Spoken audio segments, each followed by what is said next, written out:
ابو عبده احمد قوال ضايقني الانين وحزني في الاعمى واقي يشعل فيشتعل وفي قلبي الآهات والضيق والحنين على درعه الميمون والسيف والنبال معمر أخي الفوارس الناشمة الزكاوين ذي الموت قش الله وغدر في الرحال ذي الموت قش الله وغدر في الرحال ذي الموت قش الله وغدر في الرحال. كتب كلمة الشاعر أبو عبده أحمد بن حسين بن علي البروك تعزية ورثاء بعد وفاة شقيقه المغفور له بإذن الله تعالى المرحوم معمر حسين علي البروك تغمده الله بواسع رحمته وأسكنه في جناته وأنا لله وأنا إليه راجعون. وكما يعزي بها نفسه ووالده الشيخ حسين علي البروك وجميع أخوانه وعيال عمه. أداء أبو أسعد النصيري ينسخ رجل الأستاذ هشام الكوماني. مع تحيات تسجيلات الكوماني. كريم العطاء التوه لي الحسب والمعين باسمك بدعت القول يا صاحب الجلالة لك الحمد ثم الحمد والشكر كل حين تحمده ما يحصى عادة ذرات الرمال. أبو عبده أحمد قوال ضايقنا الأناوين وحزني في الأعمى واقي يشعل فيشتعل وفي قلبي الآهات والضيق والحنين على درعي الميمون والسيف والنبال معمر أخي الفوارس الناشمة الزاكينة ذي الموت قد شلوه وغدر في الرحال شقيقي معمر باون حسن درعه المتاوين رحيله جارح قلبي ولك بادة والضحال. عيوني على تبكي ودمعي على شنين شبيه السحابة من عيوني سكب وسالنا وحسي على تايه وقلبي على حزين وفي داخلي ضيقات واحزان وانفعال حنيني على المقدام والنشمي الامين حنيني على المغوار ما حمة الجمال الله يرحمه.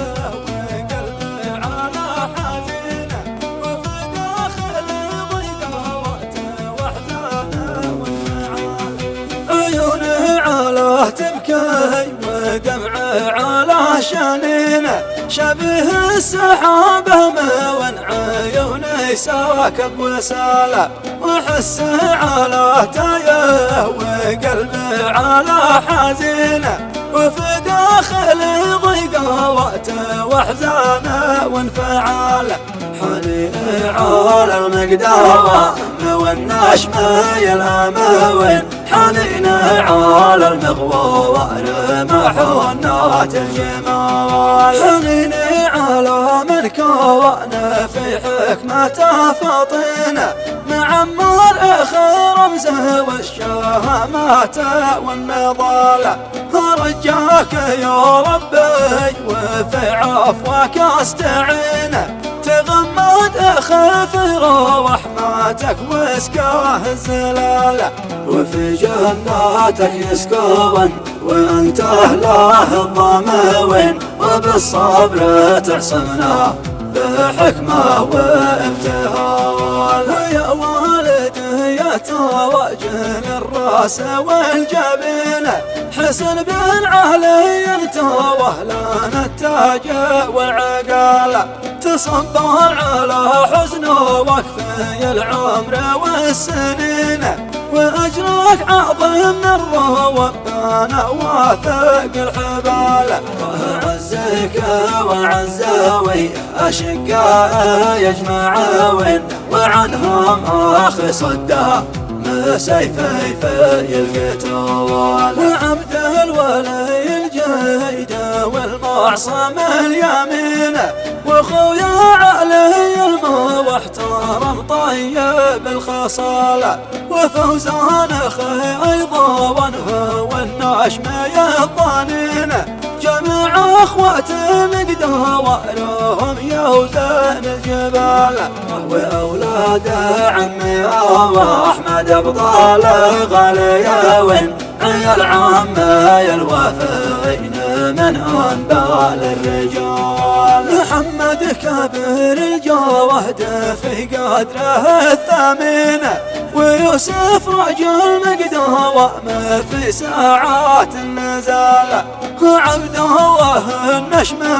يحب الوفا يقينا، وايضا نجيب الجويد وفي بكل حال، وآل الباروك الكول لأبطال مخلصون، رجال الوفا دايم في الخوف والثقال، وشكري وتقديري لكل المعزين، ومن قد حضر له شكر مني في المقال، وفي ختمها ذكر